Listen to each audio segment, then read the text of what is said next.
Hello, everybody. Welcome back to Just Enough to Suffer. My name is Lou. I am joined, as always, by Greg and Jay. And this week, we have a very special guest. I would say, I didn't tell him I was going to say this, but I would call him probably the prodigal son of Jets Twitter. Oh, wow. That's amazing. He's made us so proud over the years. I've been a fan forever. Gotten a chance to know him a little teeny tiny bit here over the last few months. So happy to have Connor Rogers with us this week. Connor, say hello to everyone. You really know how to put the guest in a good mood. My God. I mean, hell of a job, Lou. Hell of a job. Thank you. It feels like not a burden to carry, but sometimes I don't want to disappoint the Jets Twitter community. I think sometimes I'm like, boy, I better get it together here and really figure it out, because if I say something stupid, they are going to check me, and I respect that. So I love it. This is honestly, I do truly live my dream, which is insane to say, but yeah, man, I'm excited to be here because you guys are friends, not just, this is not just another podcast. I consider you guys friends, so it's going to be a lot of fun. Glad to hear it. Listen, I think we can talk about the Patriots. I think we can talk about everything. I'd like to keep us a little bit big picture, and then we're going to jump around a little bit. My first thing I want to know from you is, what is like the number one thing you've been most surprised by, right? Like, I think it's safe to say, like, the coaching staff's been better, the defense has been better, blah, blah, blah. Like, what's one little thing that you've been more surprised with than everything else? How ridiculous the corners are. It's weird, right? And I get this question a lot. Not that question, but the question of, maybe what is the catalyst for this team, or what is the reason why they're so good when nobody expected them to even be, average? And I do struggle with it sometimes, because when you have a storyline like this, a team that's surpassed their win total before Thanksgiving, they are almost at the point where they control their own destiny to win the division. All of these things that this team has been so far away from for the better part of a decade. There's got to be more than one thing that's gone on the right end of the spectrum, or just all the way towards all of the, its maximum ceiling. The corner trio, including Michael Carter, because he deserves to be in that conversation, they do things that not a lot of corners in today's game can do week after week, right? You could have a good week. You could have a good month.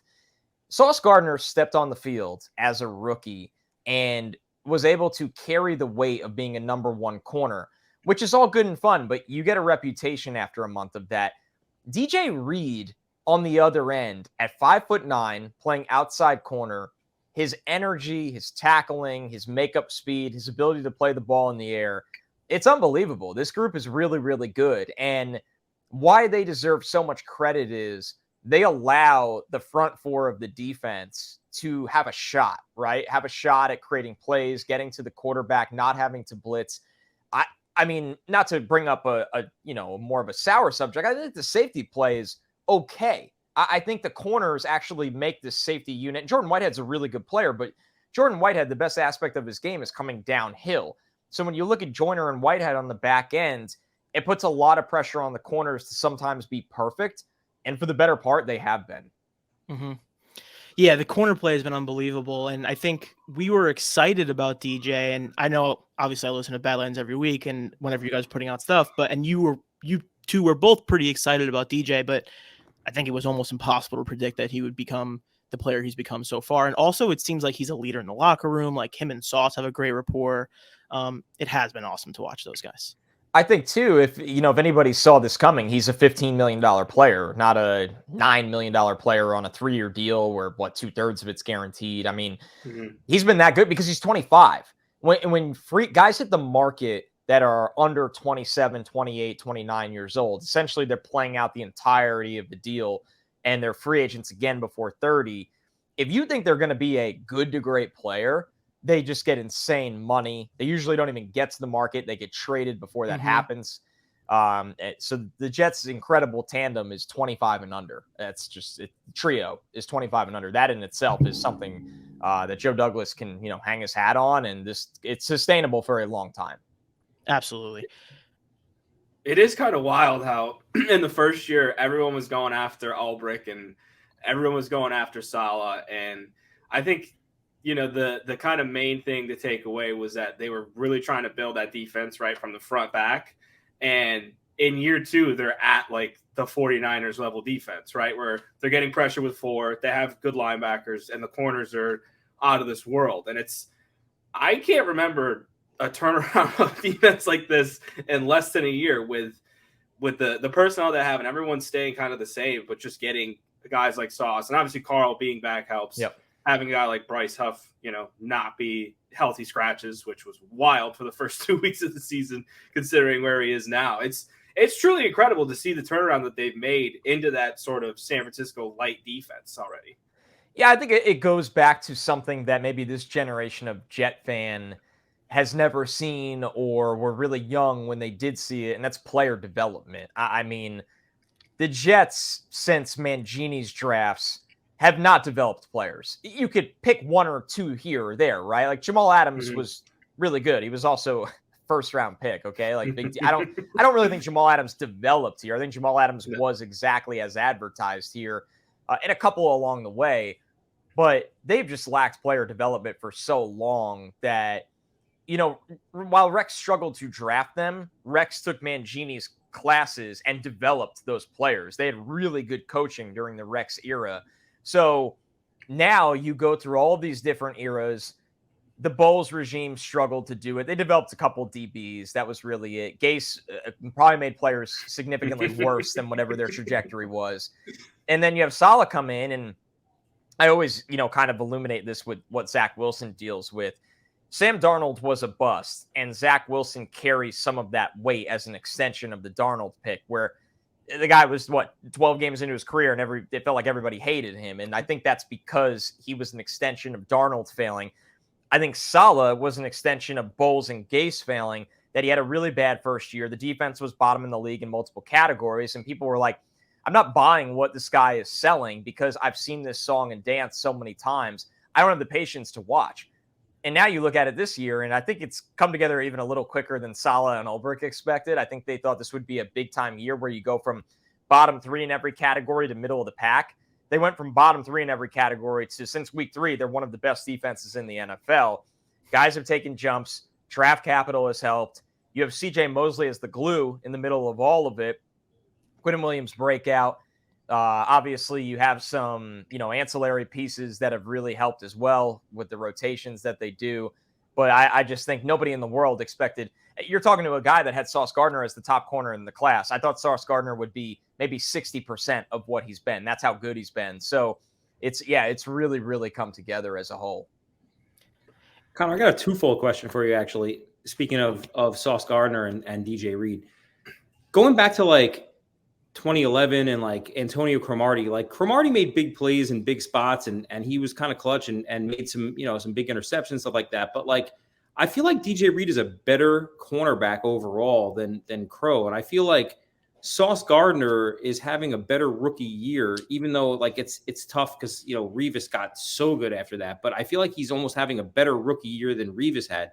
So do you think that that these two have potential to be what Revis and Crow were and even potentially better than that?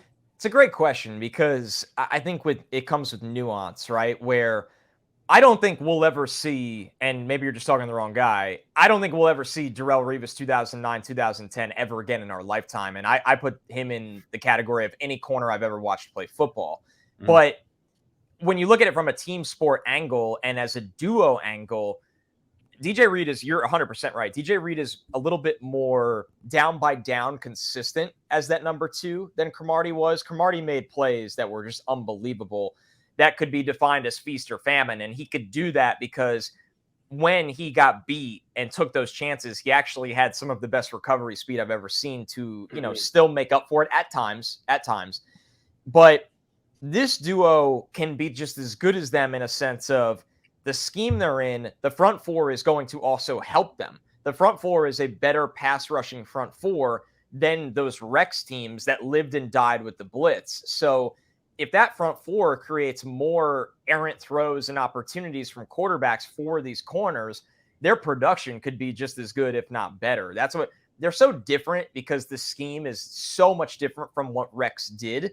But that doesn't mean they can't he hit such a high ceiling because they're just such talents. I think their discipline is unbelievable. They both have incredible foot quickness. They succeed in both man and zone coverage. They have excellent eyes. So, and Sauce is what, 21, 22? I mean, Mm-hmm. you're right. He's better this year than Revis was during his rookie season. Hitting that upper echelon in years 2, 3, and 4 will ultimately decide that. But even if he's 85% of the player what Revis was in his prime years, that goes down as one of this franchise's greatest players of all time. That's crazy to say. And I've also seen there's a lot of comparisons out now I've seen in the last few weeks, especially with Sauce and Crow, just from like a length standpoint. Yeah. And you got to see it on display. Sauce's recovery speed, in the Bills game, like probably obviously the biggest play of the game, right? So I'm just so excited about Sauce because I feel like in today's NFL, if you're going to play defense, the only way to play defense is to shut down top corners and have good passes, which is what we have now. And that I can't get over how fast Sauce has gotten to this level. Like you were saying, it's just unbelievable. It really is. And I think his intelligence is why that's happening. He's talented. He really checks every box as a prospect when you look at him. When I went through his evaluation, he's built in a lab. I think he already is in like 98th percentile arms for a corner in this league. It's like him and James Bradbury pretty much. And that was that. I thought he'd be a better version of Bradbury when I was trying to write up a comp for him because there's not a lot of guys built like that. You don't have a lot to work with for player comps. And he ran really well. But then you get into the player that he is, away from the game. His preparation's insane. He's already faced adversity. He came out of Detroit where he was a 150-pound recruit, and he built himself into this stalwart player for a Cincinnati program that went places it had never gone. And he just really welcomed every challenge that came his way. It's like, we're playing Alabama. Great. We're playing Alabama. Like I'm going to show I belong on this field and that they should have recruited me. So when you get to the NFL, he never really had that punch in the mouth that 99% of rookies get. And, maybe he will have that moment because everybody goes through it, but he really is he's been in the big moment. He's faced adversity. I was fascinated by, I don't really get to listen to a lot of, other, necessarily quotes or podcasts for Jets related, but one caught my eye recently that was Jets. And I'm talking about Jets content from the team. Ulbrich saying on a Jets podcast that he had 14 pages of notes on Stephon Diggs before the game. I mean, that's out of this world. And that means he knows every release in his release package, every route, every tendency, what he does in certain spaces against zone. I mean, that's just preparation that's out of this world. And that probably tells a bigger story of why Sauce has had this kind of start to his career. Let me ask you one more big picture Jets question. You've obviously now moved on. You have not moved on, but moving up into SNY pre and post. And for me as a Jets fan, obviously, I would say the most fun I've had, other than obviously watching games exactly, was the post game in that 09 to 2011. 09 to 2011 scale. What's it been like for you, being a part of that on a week-to-week basis now, and covering the team from a place of, they're like actually probably a top-end team in the league this year, and combining that with our, no matter what, we're sad, going to the negative automatically. How is all that for you on a week-to-week basis now? I've been lucky to work in some fun environments, especially football game day related, but there's nothing like this one. And it's the perfect storm, right? It's the fact that, like you guys, I've watched that show for a large part of my life. It was like my dad's go-to show. And then there's the aspect of it where, I watched Bart and Willie play, and Bart and Willie are incredible to work with. And Gelbs, who's just in my opinion, he will be hosting things that are beyond our wildest dreams one day. That's how talented he is to be the point guard of that show with personalities that are just, dynamite, right? Or just sticks of dynamite all thrown on a desk together. He doesn't get enough credit for how incredibly talented he is at handling things from the point. And then the fact that the Jets are good and the Jets are winning in dramatic ways. It all goes back to me where week 2, we watched the game in a conference room together, all of us. And I mean, that's another story for another day. The amount you can learn about defense from Bart, offense from Willie, especially offensive linemen who they really are just so deep in the trenches. They kind of see everything around them. And they've obviously both played in some pretty big time games too, to have those experiences. But then you have the aspect of we're on as soon as the game ends, on the desk, mic'd up, ready to go. You have to have everything. Pre-game's easy. Pre-game, I could start working on Wednesday, And when you sit down, you know every single little thing that you don't even have enough time to say everything you want to say. Mm-hmm. Post game, you never know what you're going to get, and you don't have a lot of time, thanks to the New York Jets, to think about it, because they're not up 31-3 in the fourth quarter. I mean, they're not even the Miami game when they ran away with it. It was all happening in the fourth quarter. That was the only time I felt like I sat back and breathed and was like, okay, I'll walk to the desk today. The Browns game, I have YouTube TV, so I'm watching the game on my phone while walking to the back, get my jacket, go to the desk. And then by the time I get to the desk, I think it was the 2-minute warning. So maybe it was the onside. It was the Corey Davis busted play. Mm-hmm. All of that happens. And you're like, this just changed everything I was going to say. I remember going onto that desk. I was like, they didn't tackle today. They didn't stop the run. Flacco can't move again. All those things. And Garrett Wilson's good, but like that's really what we got from this game. Then all that happens in 2 minutes. And you've had thrilling finishes, right? You have the Broncos finish. You had the Bills finish. I mean, it's the perfect storm because it's a job that is a dream job. I work with the best people in the world. And then the fact that this Jets team gives you a different story to break down every week that is thrilling. It's got to be awesome because all of us have been in Jets content land through some dark times, right? I mean, it's not fun. I mean, we can all speak to it. It's not fun covering this team, talking about this team, making podcasts, writing articles and all that stuff year after year after year after loss after loss after loss. So it's got to be a super thrill for you to be jumping in the mix like this year. Like, I mean, we're recording this podcast, a week before Thanksgiving. I haven't written a Jets mock draft this year. I can't tell you. Maybe 2015 was the last time we've been in this spot that I have. I mean, no need to. Who cares? Nobody cares. I say that with great pride. It's amazing. I get no Jets draft questions. It's alarming. It's almost like I'm like I am living in a different reality right now. But it's a really nice change after 10 years. And you know what, too? It's been really cool because the Jets are just like the easiest layup joke for everybody that didn't grow up a Jets fan. And throughout all of this, and the Jets have made a lot of bad decisions as an organization over the last 10 years. And, not saying they deserve all of the jokes, but when you have that kind of winning percentage, you kind of build them yourselves. People have been really loyal to this franchise for a long, long time. People wear their Jets gear, watch the games. They consume as much draft and free agency content, I think, as any fan base out there right now. If the rookie has 3 tackles, he's getting the Pepsi belt of the week because the fans are voting for him. And not to say that they haven't done that because Sauce, they've earned it. Garrett's earned it. I mean, Brees, they all earned it. And Jermaine Johnson's day is coming. But it's just, I think it's one of those fan bases that they really deserve to be rewarded after sticking through all of that. And it's been fun to kind of watch their emotions through the season. That's hard to process. Why did you leave COD? I knew this was coming. Well, I'll tell you. I mean, it's not the first reason. And don't give me the busy answer. Give me the real reason why you left. No, the real reason why I left is it was 2021. I had the NFL draft in 2 months away, and I had like 300 prospects to get through. I was like, I can't do this anymore. I need to cold turkey it. And I was pretty shocked that I was able to cold turkey quit it. And then after the draft, I was like, I don't miss it. I don't miss it at all. I don't need this anymore. And as it's just not worth the stress.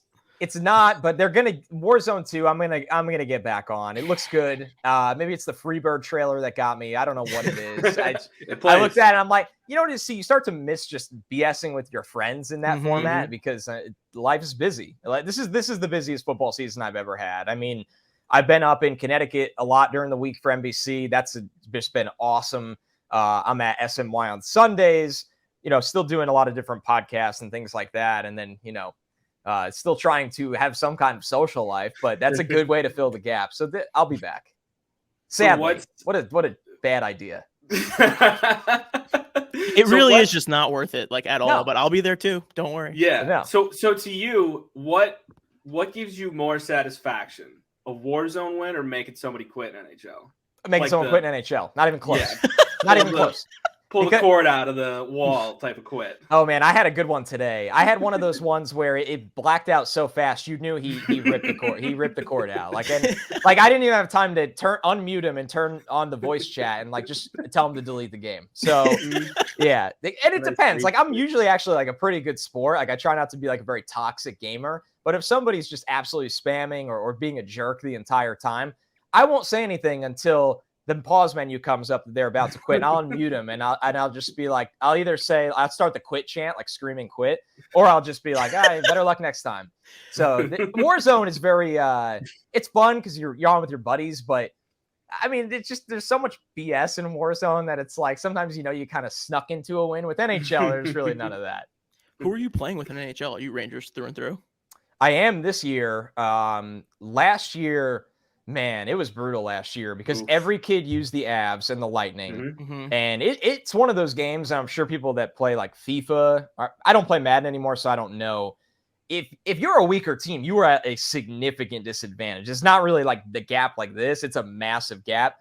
So I feel like last year I used everybody from the Bruins to the Flames to just anybody that was decent. But this year, Rangers only because they're actually a decent team in the game. Yeah, they have all the right guys for like a good video game team. Yeah, although the goalies in NHL are a mess, so you think like, cool, we have Shesterkin, like it's great, and they all like Shesterkin plays like the 28th best goalie, the same thing. So the EA Sports they have to figure that part out, but it's pretty solid. What are the odds we get like I don't want to say something if it's actually happening. I feel bad that I'm bringing it up now if it's happening. But what are the odds in a college football, the upcoming college football game, we get some Connor Rogers draft updates? Wow, that would be really cool. That'd be sick, huh? I would always be very open to working with EA Sports. Obviously, it would be pretty sweet. Or whoever develops the game. So if they're listening, if they're listening to this, I will gladly help out and do it. So yeah, there you go. The offer is out there. I might even just do it like. I mean, you don't really have to pay me that much. I would enjoy that process. Yeah. EA Sports, we know you're listening. You're a weekly listener. Hit up Connor. Yeah, something to think about. Just fix the servers on NHL. You don't have to pay me. That's all I ask. Update the game the right way. I updated the game yesterday, and you just couldn't play. Like, the update was that you just could not start a match. And I was like, we'll try again tomorrow. So annoying. Yeah, you know how it goes. So when are you going to join the Rangers broadcast? Because, I mean, you go you get SNY for the Mets, right? 101 wins. The Jets are 6-3. We need it. No. It's my only time to be a fan. No, it's my only time to be a fan. I'll never do it. I don't even send hockey tweets because I don't even want to engage in the back and forth of like whatever. I don't want arguments. I just want to watch or go to the game and be an irrational fan. Yell about things that I'm wrong about. It is the one time I do this with the Mets still, but I mean we do the Mets pod weekly, so I'm a little bit more balanced and nuanced with them. But with hockey, no, I want to be entirely irrational and leave it as it's my last fandom, I think. The Knicks a little bit, but you know how that the Knicks goes. Are garbage. Yeah, I'd be lying to you if I said like, wow, I get emotional about the Knicks. Yeah. I just they're there and I like them, but they're not really gonna weigh my mood that much. The Rangers, very much the opposite. I see whenever I see a Rangers like GIF come across my timeline and it's from you, I'm like, oh, a big moment must have just happened. Yeah, it's that's usually what it is because then it gets everybody riled up and the run to the Eastern Conference Finals last year was totally unprecedented and unseen. So I had a good old time with that as well. And that was, you got to realize too, that was happening when the Mets were coming off a 77 win win season, and they had a good season last year, but it hadn't really gone full throttle yet. And the Jets have just been horrific for how long? So I'm kind of overwhelmed by the fact that I root for competitive sports teams all at once. I don't even know how to process it. Yeah, it's very dangerous because I was in the same boat with the Duke run, into the Rangers run, into the Celtics run, now into the Jets. Right. And it's like, I want to talk shit, but I'm also very superstitious and I haven't had this before. And if I start talking a lot of shit, it's just going to end. Well, having emotions it's scary. It's scary when you actually care about the outcome of the game. I mean, how long did we root for the Jets to tank? They got to a point in the Wilpon era with the Mets where I love the Mets, and I sickly watch 98% of their games every single year. I think it's not even the perfect white noise. It's just such an easy sport to have on. But I mean, you just know with ownership how handicapped they were for how long that you had no answers until Cohen came out of nowhere and bought the team and everything changed. And the Rangers were rebuilding for a couple of years. So when that was all, and the Knicks were really bad, really bad. When all that was going on, I didn't feel anything about sports in terms of actual fandom for a couple of years. That's crazy to say. Then when it all comes back at once for everybody, you're like, wait, I don't like this that much. Now, Yeah, crazy. yeah, there's anxiety. There's people yelling and screaming and talking shit on Twitter all the time. Like this is a lot of emotions to deal with. Yeah, I went from like I obviously have had the Astros for the last few years, but it was crazy. By like November, I was just checked out on sports until the following summer, pretty much. Like that was when I came back because I only had the Jets and the Astros. But now it's like I'm in this weird headspace. I was telling these guys a couple weeks ago, I'm in this weird headspace now with like I expect the Astros to win everything, so I am in that headspace all the time. And now I'm in football season, and the Jets just keep winning, and I'm like, are we going to win a division? Like, what's going to happen here? I know. It's funny to me because I keep trying to convince myself that the Jets are playing with house money right now. And I said this to somebody. Friday night I was out, and I was, of course, finishing the night at Joe's Pizza with a couple friends. And I was about to get into the car, and this guy yells to me like, "Oh, Connor, like Jets, like, do you think they beat New England? Do you think they win the division?" And I tried to convince him and myself. I'm like, they're playing with house money. I was like, you beat New England, you make the playoffs, but like they already got 6 wins, like everything's good. And then I actually thought about that, like on the way home. I'm like, I don't actually believe that. Like, yes, this has been a successful season, and you got answers on so many important pieces. Still waiting on the Zach Wilson answer, which is priority number 1. But Salah's a good coach. Mike LaFleur is a good play caller. They got studs on the defense that are all 25 and under. The offensive line, especially when ABT comes back, it has some talent. It needs some work, but it has talent. They have skill players. Like, the Jets don't have a lot of questions for the first time in a very, very long time.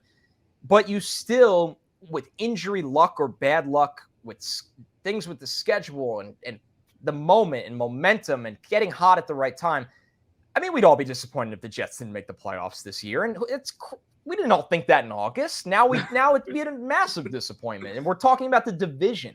So it's a fine line. It's a really fine line. I think it's obviously a first world problem that it's like, man, the Jets better finish strong here. But I mean, I thought they'd win 7 games this year, and it's not December yet, and they're one New England win away from already winning 7 games. Connor, speaking of house money, I'm curious your thoughts on this. Mekhi Becton, can we expect next year and any time in the future to get anything out of him, or is that just house money at this point? Like, we start next year and AVT's back and Becton's back, and you just see how it goes? It's a good one because Joe Douglas drafted him with a top 15 pick, and I mean, there are big expectations for Mekhi Becton, but you got to look at it from the coaching perspective that was not there when he was drafted, and they have no reason to assume he's going to be full throttle for the entire season or ready to go or anything like that, because as long as they've been here, he hasn't played. So, and I feel bad for Becton. It's obviously really disappointing. I know he's crushed by it. But from a team building hat, put your team building hat on. I said this we had a Zoom on Badlands the other night, and somebody asked me, like, I think they didn't want to draft offensive line. I forget what it was. And I like this tackle class, and I think the Jets are in an interesting situation where you go into next year and maybe Dwayne Brown's your left tackle, Lakin's your left guard. Can you re-sign McGovern so you don't have another hole at center? ABT is your right guard. And then you're assuming Mitchell and Becton battle it out for right tackle. And then you're probably, in my opinion, you're still drafting a left tackle because Dwayne Brown's really old and, he's been beat up, and credit to him, he's playing through it. But I'm fascinated by that decision, Jay, because I would almost treat him like he's your swing tackle in a best case scenario. I mean, obviously the best case scenario is he wins the right tackle job and he's a Pro Bowler, but you can't operate that way anymore. You cannot operate that way anymore. And I think the Jets, they didn't operate that way last offseason. Obviously not taking Icky. They took Sauce, and Sauce has been great. They have to operate differently this offseason for Becton, and that's unfortunate. Yeah, because I was just wondering how you approach that, because they invested such a, high draft pick on him, and he's been sitting there now 2 years, gotten nothing out of him. And it's like, how do you, like, in my head, like, think it is like, if I was the GM, what would I do in that spot? And it's a tough spot for him because that's his pick, and he's sitting there and he wants to. Obviously, I'm sure Joe Douglas would love at the end of the day to get him back on the field and playing up to the potential they thought that he could reach when they drafted him. But you're right. I mean, you're talking about now 2 full years of missing him, and then a whole offseason, and who knows what he's going to be when he gets back if he can even stay healthy. So I mean, it's a little to stay on the field. Yeah, it's a little bit damned if you do, damned if you don't, right? If you take a tackle in the first or second round, everybody would be like, well, you missed on Becton. And if you don't, and Becton gets hurt again, you go, how does Joe Douglas keep going into the season, assuming Becton is a 17-game starter? So, I'm sorry. I guess like the good thing is, like you said before, is like nobody's really – the best thing about it is there's so much young talent on this team that like – it's not like we have like a whole list of glaring holes like we used to have, where like now if you put a draft pick into another offensive lineman, it's like, yeah, well, we don't need corners. We don't need we like what else? We have running backs. We have like good young running backs. We have receivers. We have potentially, well, I mean, who knows what the quarterback, I mean, how that's going to work out. But, that's probably our sole remaining question mark at this point. We have linebackers. We're pretty good across the board right now. It's pretty interesting. Totally. I mean, they run the hell out of the ball. So why not keep adding to that strength, make a strength a bigger strength? Right. And, once again, like you're always drafting. I think a lot of people forget this, and I get why. You're always drafting in a 3-year window, not a 1-year window. And Dwayne Brown is not going to be this team's tackle in 2024. So if the tackle class is strong, the Jets are picking 22nd, 24th. I don't know. I don't even want to dare play that game. And one of the best players available is a tackle. 32nd? I mean, 32nd. 31st, actually, because there's a pick that was forfeited. A forfeited pick. So I can make a very strong argument for it. So it is very interesting. And I think that the only thing I'll say is I would not trade Becton because I think that you'd be selling miserably low to the point where it's not even worth exploring that option anymore. Yeah, that's interesting. I think a lot of people are going to be heading in that direction next winter. I do have one question. Yeah, one more. She'll kill me if I don't answer that or if I don't ask this. My mom wants to know, what's your favorite pie for Thanksgiving? Whichever one's in the trash, so I don't have to eat it. Wow, not a pie guy. Oh no, I don't eat pie. No. Oh wow. No, and I love dessert. Wow. Yeah. No, I'm not a pie. Cake? Oh yeah. Big cake guy, you name it. Brownies, ice cream, pretty much any other dessert, cheesecake. Everything but pie. I don't understand. I don't understand. What's your like go-to side? What's your top side for Thanksgiving? Mashed potatoes and gravy is like the undisputed GOAT, but there's some sleepers. I really disagree with that take. I'm just gonna be honest with you. Wait, what do you sweet say? Potatoes are way better. Cranberry elite. Cranberry's elite in a can. Cranberry in a can. The sweet potatoes with the marshmallow and cinnamon has grown on me so much the last 3 years. But I'll load up the plate with both. I mean, why not both? Respect. Shockingly, I'm not infatuated with stuffing. It's fine. But people like really go nuts over stuffing. That if you say that, you're Satan. So, yeah, I'm trying to think what else. Thanksgiving. I mean, the problem with Thanksgiving is turkey is not a top meat, and turkey is it's a bottom tier meat. It's a bad meat. Yeah, it's no good. I mean, everybody's like, oh, you got to fry it, and I'm like, okay, it's like window dressing. That's everything. You can do that to anything. Yeah, that's not a good argument. All right, so Thanksgiving's fine. Yeah, I'm iffy on Thanksgiving as well. Connor, we appreciate your time. No doubt. You've given us so much of your time. It's been great. Looking forward to getting back on Call of Duty. And yes, reluctantly, I will be there at some point. I think, you think we're going to win on Sunday? Be honest. I do. I really do. I said to somebody recently, I was like, all you have to do, because you're the more talented team, and there's always the Belichick variable. I get it. I'm not, oblivious to that. Don't turn over the ball 3 times in that fashion. You can throw a pick. You can't survive 3 in that fashion. The special teams needs to bounce back to who they are. I'm not saying to be great. I'm not saying kick 5 55-yard field goals and block a punt. That special teams performance against New England was so far off the grid of what we've seen with the Jets all year. It didn't make any sense. And then honestly, when you look at it like that, the rest should take care of itself. I mean, You should be able to run the ball in some kind of fashion. Do I think Mac Jones is going to carve up this group? I don't know. And the last one was, you need to stop Ramondre Stevenson in the pass game. I mean, the constant outlet, he breaks a tackle and gets 12 yards or gets 12 yards off a rub route. It's infuriating. You know it's coming. They don't have a lot of tricks in the bag on offense. He's a big-time player. So, I mean, reluctantly, and maybe I'll regret this, the Jets should win this game. I think the Jets win this game. But my God, I never picked the Jets against New England because they always let you down. I mean, you'd be making a lot of money if you went that route, if you pick New England every time. This trend has to end right now. I don't care that this game is in Foxboro. I agree. All right, Connor, thank you so much for joining us. Yes. Hopefully maybe have you back in the offseason, do a little draft stuff, whatever. All that good stuff. All right. Thank you, everybody. It's been fun. Peace. All right, and we're back. That was Connor Rogers. A fantastic interview. Always a good time. Mm-hmm. Love seeing that dude succeed, and just great to talk Jets with him. So, guys, how are we feeling? I think, like I said during the interview, I'm trying to keep myself together here because I feel like every week now it seems like it's the biggest game we've ever had, and we're getting down to the point where it actually is the biggest games of the season. This is a pretty pivotal game here. This is first to fourth implications, playoff positioning, all that good stuff. How are you feeling going into the game this week, Greg? We'll start with you, and we'll just bat around for a little bit.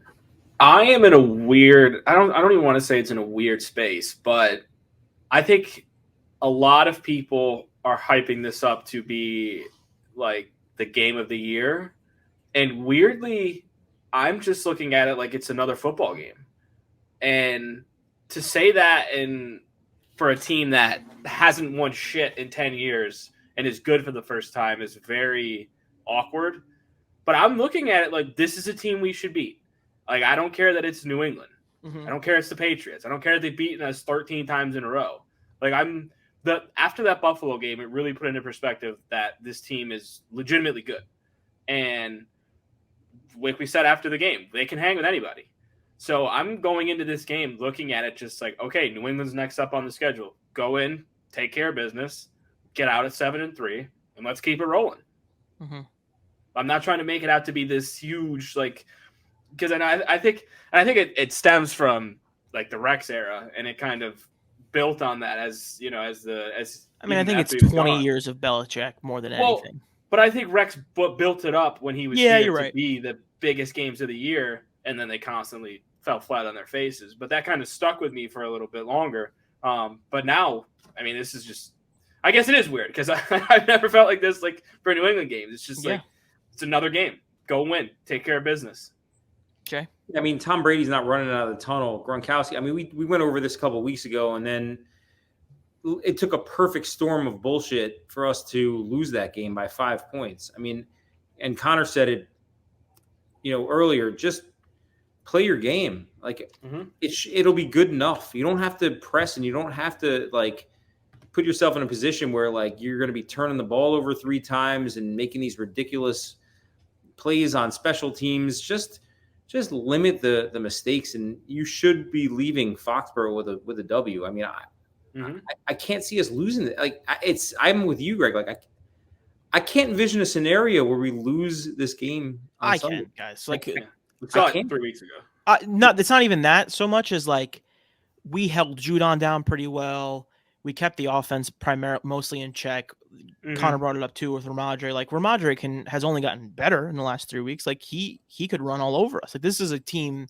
I know we're all excited. I'm one of these people who thinks that we should be beating the shit out of the Patriots on Sunday, but like Belichick might just have Zach in shackles. Like it might just be that Zach just cannot overcome Bill, and that's going to be a problem. So it's not like I have a ton of confidence in the offense heading into the game, if I'm being honest. Like I feel like we need to win this game, 21-17. The crazy thing is that the crazy thing is that like, I would agree with you that, maybe before the first game that he had him in shackles, but like, I don't think he did anything that was too like this, like, remember the Sam Ghost game? It was very clear that they were just running shit in obviously the Ghost game, but like, you look at the interceptions and those were just all on Zach. And typically when it's Belichick against these second year guys, well, I'm saying, to the Belichick point, like he does some shit that, puts you like, puts confuses young guys who just don't have the experience of playing against a defense and a defensive mind like that. But like the last game was just self-inflicted wounds. And,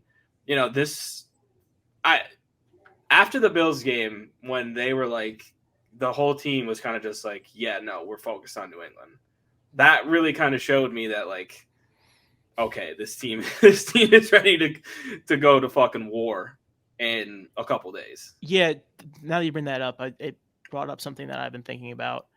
It used to be, we're in this weird space where we've been so bad for so long. The last time we were good for an extended period was Rex, and it was like very ridiculous, and everything was so over the top, and like every win was like the Super Bowl. You beat the Patriots, it's like you are the Patriots now, right? Now it's like Salah's very calm, collected. The team is like, yeah, like we expected to win. Like we'll be back after the bye. It's so strange. Like my headspace is so messed up because I keep wanting the other shoe. Not wanting. I keep waiting for the other shoe to drop, and we just go. We finish the season, 8-9 or 9-8 or whatever, right? Like at this point, 9-8 is a disaster.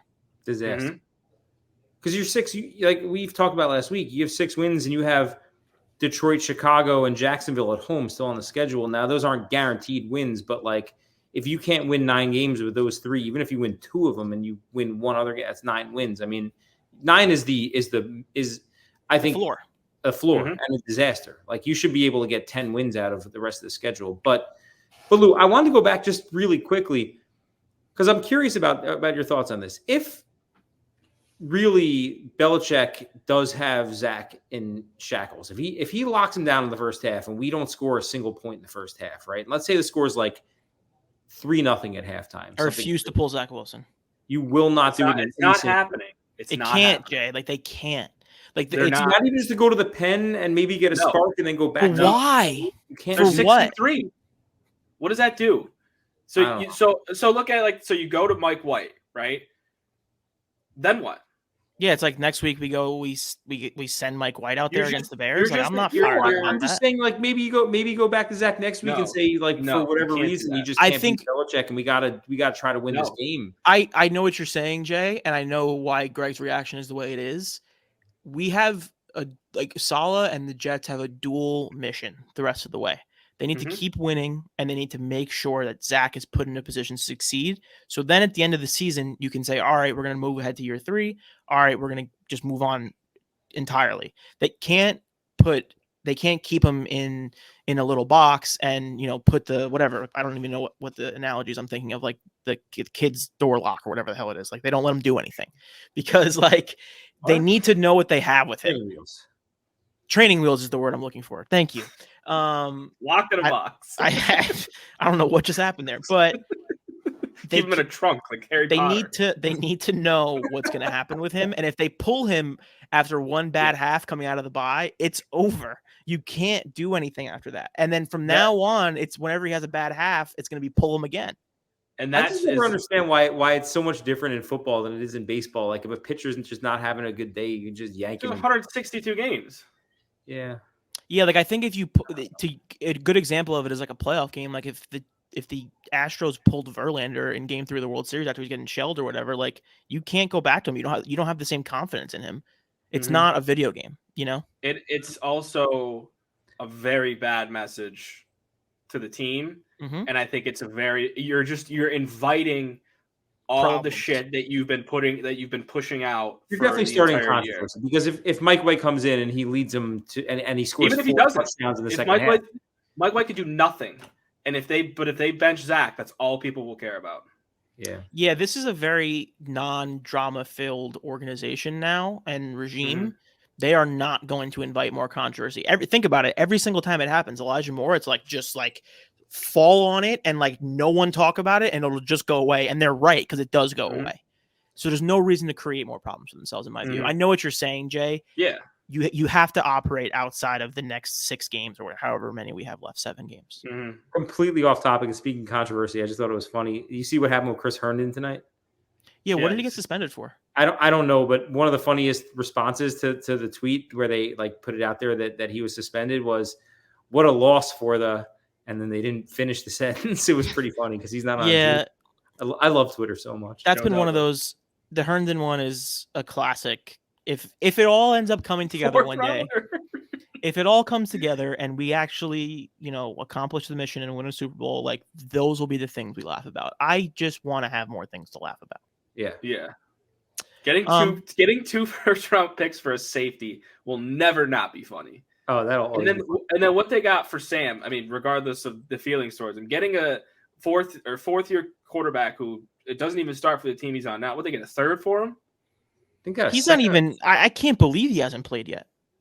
Well, he's been hurt for most of the guys. But isn't he back? But he's back now, and it's like, all right, we're going to Baker. It's like, well, you know what you have with that guy. They're going to the guy who was bashing people's heads in without a helmet.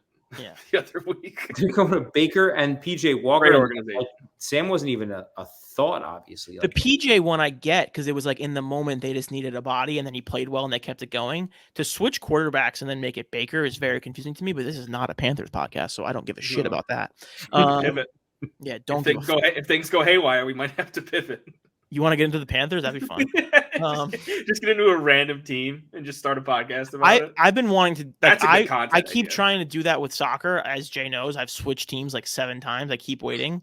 I just can't get it to stick. We should just do that with like lacrosse or something. Like just pick a random sport and just pick a team and then just start a podcast and then document the journey.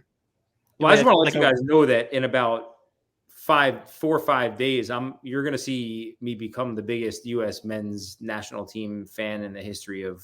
Yeah, but they'll be out in 4 days because that's how it goes. When I found out that we were favorites to get eliminated out of the group stage, I couldn't believe my eyes. No, that just means I'm going to put a lot of money on them to get out of the group stage because I'm very excited about the U.S. men's national team. They're going to win. You should go the other way, the emotional hedge, bro. Bet on them to knock it out. No. I don't do the emotional hedge. I do the put a lot of money down on my team and then be double upset when they lose. Yeah, I get that. Yeah, that's great. Yeah. Listen, I think there's only so much to be said going into this game. You just got to win the game. So I think what we should do is score, big play again. I believe Jay said we almost nailed everything in the Bills game. Almost. Oh, yeah. So if Jay would have said the Jets walk-off field goal, we would have had all 3. You got the fake punt right. I got the James Robinson receiving touchdown. Yep. And then all Jay had the Bills walk-off field goal instead of the Jets walk-off. I had literally that game dead on. I said we're going to stay. And then I think we said the score too, right? One of us had the score very within 3 points of it or something. I really very much wanted to predict that Jets win. I wouldn't allow it to come out of my mouth because I felt good about the game going into it. And then Fatty picked the Jets, and I was like, all right, it's on now. Fatty hasn't made his picks yet. I'm going to make him make a pick probably tomorrow on Jets Pats, and I have to really start. I got to start putting green in his tank. He will if he picks the Patriots. I don't know if I can put that bad juju on the team. Like we've talked about this before. You have to ride with it. You can't betray Fatty. I know, but I'm very worried about it. First of all, Aizen will not allow me to not publish it. Like she's remained adamant about the fact that whatever he picks, we're making the content, we're putting it up because that's his pick, and we can't. It's integrity, honor. Right. And he's 11-7 and 1 now. He's lost his last 2. He's not doing very well recently. Well, he'll get hot again. Yeah. Starting with this week. All right, let's do score and big play. I want Jay to go first. Yeah. 27-10 Jets. Big play early is going to be a defensive score. We're going to get our pick 6 back. That's what's going to happen. Karma's going to level out. We're going to get a pick 6 back on the first or second drive. I like that a lot. Great. I'm going to go 20-13. And I've done a lot of offensive ones, so I'm going to go defense. I'm going to do Quan Alexander interception. I like that. Pick 6? Quan, we can I don't want to go pick 6. You took the pick 6 one, so I'll stick with the interception. Okay. And then if it happens to be a pick 6, we're both right. I like that. So I just looked at the line for this game for the first time, and it's Don't say it. Is it? Oh, you want to guess? Okay. Do you know the line, Jay? I do. Okay. I don't. Okay. I'm a true degenerate. There's no chance I didn't know. 3.5? It is 3.5. Patriots minus 3.5. Yep. I think it came out. It started at 4. Yeah, it'll be down. It'll be around 3 by kickoff if I had to guess. Anyway, it would be silly. My advice: it would be silly to take the points in this. Take the odds and go with the Jets money line. Just have fun. Oh, Jay, I don't know about that. If No. the Jets lose this game by 3, you're dead. No, I don't care if the Jets. I don't care. I'm taking the Yeah, odds. we've heard Jay. Jay is like I'm just gonna Just full lighting send. money on fire. I respect it though. So all right, so I saw the 3.5 here, and I'm looking at it, and it's like 38's the game total. That's way too low to me, if I'm being honest. This to me feels like a 27-20 Jets win. I think they will finally. We've gone back and forth on Elijah. They're talking about putting him in the slot now. He's been testing out those little, like, I don't even know what you call that, like the pre-snap motion where he's like running around Zach and coming whatever. Like he's doing wind sprints. They've run that play. Yeah, they've run that play with Braxton, throughout the season. I think Elijah takes one of those early and kind of it's not a touchdown, but it's just like an early vibe setter of like, okay, like we're going, like the offense is going to run well today.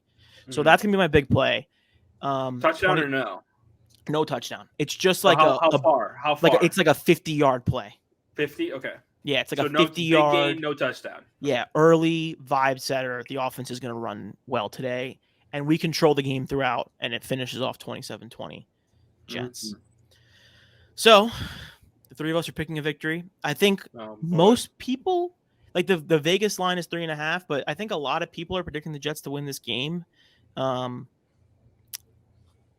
They fucking should. They're more talented. That's so frustrating. I know. I know. And I've also been hearing a lot of people like the Jets are like the number one pretender candidate in the NFL. And I just kind of don't understand. And people compare the Giants to the Jets and they say the Giants are better, which makes even less sense to me. Like we're way more talented of a team than they are. So I just don't get that. But did you see their schedule? I have seen their schedule. I have seen their schedule. Do you see Will Levis has like not passed for 200 yards in like 4 games? Yeah, I'm sure you'll be in love with him in a few months. Well, that was the guy that should have, that's the guy that could have won us games, according to some. Yeah, listen, man, I've been open. I hope we win every game like 9-6 the rest of the year. Yeah, I don't give a fuck. I don't care. That win is a win. I couldn't care less. Zach could throw for 80 yards a game. I don't give a shit. Remember we were the Shrek team? Remember they called us Shrek? I'll win ugly. I don't care. Give us all. Never once heard. When did they call us Shrek? Oh, you guys are too young for that, huh? Listen, Jay, just because you were out here being crazy, making up nicknames of your friends, doesn't mean everyone else knows what that is. No, that was legitimately like they were. But when? Yeah, Google who it. said this? No. You brought it up. No, I believe you, Jay. I believe you, but like, when was it? Shrek Jets win ugly? Yep.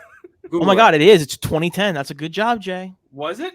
Oh wow. Shrek adopted. Oh no, 2001. Shrek adopted as Jets mascot. Is that what you're talking about, Jay? Yep. Because they beat Carolina 7. Then, yeah, bro. 7 they beat Carolina 9-3, and that was the headline they were going with. I don't know if you can see because that. that's right after Shrek came out. Yep. That's funny. They called it the Shrek game. It was 6 turnover. They were winning games ugly, and they were like, I love that. Involved. We've been involved in like a scary amount of those games. Like there's that one. There's like the Rams game from a couple years ago where Bryce Petty started and it was like 9-6. The Cardinals game where was it McElroy? Mm-hmm. He started that game. I think we won that game. Or Sanchez got hurt. We won 9-6, I think. 9-7, some shit like that. I'm almost positive they gave out like a Shrek bobblehead at the games. Like they worked out like a they worked out a licensing deal. Listen, poster or something. Woody puts asses in seats. That's facts. Yeah. Also, one last thing. There was like a whole bunch of chatter this week about the NYCFC stadium and how the Jets need to move to Queens. Like that's not a good idea. I don't get why people say that. No, I like that idea. I know you like that idea because you're like that's like your thing. It's like Mets and Jets and blah blah blah, right? No, it's just because I think we need a real home. Like I hate MetLife Stadium. It's a fucking horrible place to watch the game. I'm with you on that. And I love the location. Selfishly, my family's home is 15 minutes away from MetLife, and it's like a really easy commute, and it's a real pain in the ass to get to Queens, so I wouldn't enjoy that. But I would like for the Jets to have like a home. Like you go around the league and you go to like Denver and you go to like some of these stadiums in Baltimore and Philly and they have like a real home field advantage. We just play in such a sterile environment. It's a shame, I think. I would like to see us pare it down to like a 65,000 seat stadium that belongs to the Jets. I don't disagree, but putting a stadium in Queens next to LaGuardia is like a shitty idea. I'm just going to be honest for the Jets. I mean, that's where the Jets fan base. It would be like that's where their roots are. Like it's where Shea Stadium was. When Again, Jay, I respect that. That was like It's like 60 years ago. 1950. Yeah. it wasn't 1950. It was up. It was until 1916. It was like 40 years ago. Yeah, I mean, I'm old, but I'm not making fun of you for being old. I'm just saying, No, like it's just- the majority of the fans, I think, are now in Jersey. If I had to guess, I don't think so. I think and the that people like who go to games are probably mostly from Jersey. you go to games, but that's the problem. Like Is it? it's very hard for the Jets core fan base that existed previously to get from Long Island, Queens, all that area to Jersey. So you have just now move. you saw what Problem happened in that Bills game. You have a completely bizarre mix of different people that are at the games every week, and it's opposing fans, and there's just no home field. Like I want a home. Now, don't get me wrong, that could be in Jersey too or something, but like I'm done like sharing stadiums with the Giants. I agree wholeheartedly. The idea Mhm. that people can't get to the stadium because it's in Rutherford from Long Island for a game like the Bills game is horseshit. People just don't want to go to games. I go to City Field from Jersey all the time. No for Met. problem. What's the difference? Like it's the same thing. You take That's the what train. I'm saying. It's You could take the train to Secaucus to Penn Station right over to Wills Point. The more they win, the more people. that's all that matters. The team hasn't won. Yeah, That's why there's right. no home field. Like, That's also true. I respect that. so shout out NYCFC for their cool stadium that actually looks kind of sick, but I would never, ever, ever want to go to a Jets game in Queens. So that But was just you enough to go to- suffer. You'll go to an opening game NYCFC. Somebody drops some sick tickets. I on can your get left. involved, Yeah, but You'll the be- Jets, Your fourth favorite soccer team. yeah, it'll be my 7th favorite soccer team. lifelong NYCFC fan. Noted. Funny, you guys aren't going to believe me, but I actually almost got NYCFC season tickets their first season. Did you really? I was going to split them with my buddy Fred. That was our plan. We were going to get Wow. into it, and we almost did it, and it was super locked in. shockingly cheap. Have you Yeah? ever been to a Red Bull game in Harrison? Yeah. I've never been. It's I would fun. love to go. It's a I've cool never been to a environment. soccer game. Soccer games are sick. The coolest, I would say. Yeah. The most I fun. want to go next time I'm in the area when they're in town. I'm going. All right. That was just enough to suffer. Win a football game, be in first place, control your own destiny. That's Mhm. what it comes down to. Greg, can you go to the Jets Detroit game December 15th? I'll be in town. We're gonna go. We're all gonna go. We'll do a little. I mean, I'm probably going to be there too. Yeah. Well, I assumed you were gonna be there. Greg? Is that a Sunday? Yeah, Sunday, December 15th. Lions. I have to check my schedule. I might be in Another place? North Carolina. Yeah, I might be in North Carolina on Monday. All right, we're getting out of here. Thank you, everybody. We appreciate you for listening. Enjoy the game this Sunday. If you made it this far, please please subscribe, drop a comment, whatever you want to do. We appreciate you. And we will see you next time. Peace and love.